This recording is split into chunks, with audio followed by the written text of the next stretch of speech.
उत्तराखंड राज्य में single use plastic पर कई बार रोक लगाई जा चुकी है। यही नहीं, कई बार कार्रवाई भी की गई। बावजूद इसके सिंगल यूज प्लास्टिक का चलन थमने का नाम नहीं ले रहा है। मौजूदा हालात तो ये है कि बाजारों में आसानी से सिंगल यूज प्लास्टिक का इस्तेमाल देखा जा सकता है। ऐसे में अब धामी सरकार सिंगल यूज प्लास्टिक पर लगाम लगाए जाने को लेकर जहां एक और इसके विकल्प तलाश रही है, तो वहीं डिपॉजिट रिफंड सिस्टम लागू करने के लिए पॉलिसी तैयार कर रही है ताकि सिंगल यूज प्लास्टिक को रिसाइकिल किया जा सके।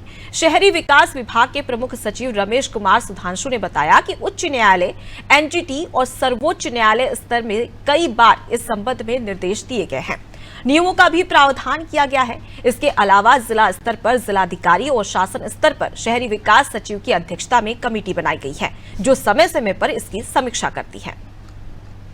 अगर हम रूल्स की बात करें तो रूल्स में भी इसके लिए प्रोविजन किया गया है और इस क्रम में जिला स्तर पर डिस्ट्रिक्ट मजिस्ट्रेट की अध्यक्षता में समिति है और साथ साथ शासन स्तर पर सचिव अर्बन डेवलपमेंट के स्तर पर भी एक समीक्षा कमेटी है जो समय समय पर नियत समय अंतराल पर उसकी समीक्षा करती है और पिछले दिनों काफ़ी अच्छा काम भी हुआ है।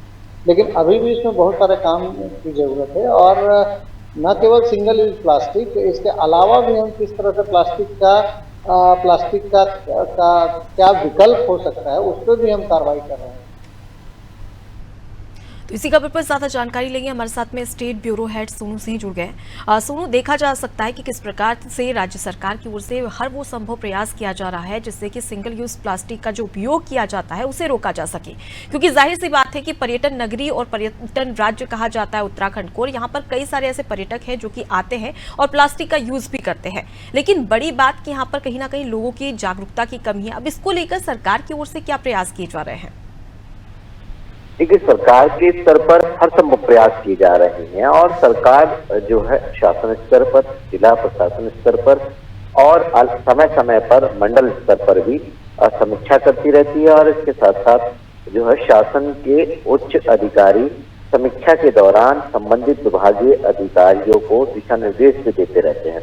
बावजूद इसके जो सिंगल यूज प्लास्टिक है, इसका जो पूरी तरह से इस पर प्रतिबंध लगना चाहिए था वो नहीं लग पा रहा है और खास तौर से सब्जी मंडी जैसे स्थानों पर हम देख सकते हैं कि अभी भी इसका उपयोग किया जा रहा है। शासन स्तर पर, सरकार के स्तर पर प्रयास तो किए जा रहे हैं, लेकिन कहीं ना कहीं इसमें जन जागरूकता के सहयोग की जो है वो उम्मीद की जा रही है और जिस तरह से जन सहभागिता इसमें बढ़ेगी उसके बाद जब आदमी स्वयं अपनी जिम्मेदारी समझने लगेंगे निश्चित तौर पर उसके बाद इसका जो इस पर प्रतिबंध लगाए जाने की, इसका जो उपयोग किए जाने की जो बात है तब इस पर सफलता मिल पाएगी। क्योंकि एक तरफ शासन के उच्च अधिकारी इस बात पर भी गौर कर रहे हैं कि इसका विकल्प क्या हो सकता है। जब विकल्प जो है पर्याप्त मात्रा में उपलब्ध होगा तो जो विकल्प होगा उसका उपयोग करने के लिए शासन स्तर पर फोर्सफुली नियमों का पालन कराया जाएगा।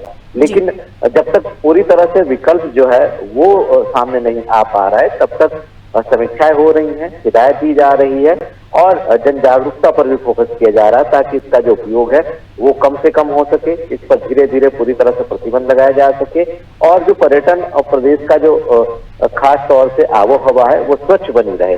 यानी ग्रीन उत्तराखंड और सुंदर उत्तराखंड का जो सपना है सरकार का, वो संकल्प पूरी तरह से साकार हो सके। तो अब देखना होगा कि आखिर इस पूरी की पूरी प्रक्रिया को धरातल पर उतारने में कितना वक्त लगने वाला है। जी बिल्कुल सोनू, और जिस प्रकार से देखा जा सकता है कि बाजारों में भी लगातार जो प्लास्टिक है उसका यूज तेजी से बढ़ रहा है, ऐसे में कहीं ना कहीं वैकल्पिक व्यवस्था करने के लिए विकल्प चुनने की यहाँ पर जरूरत भी है।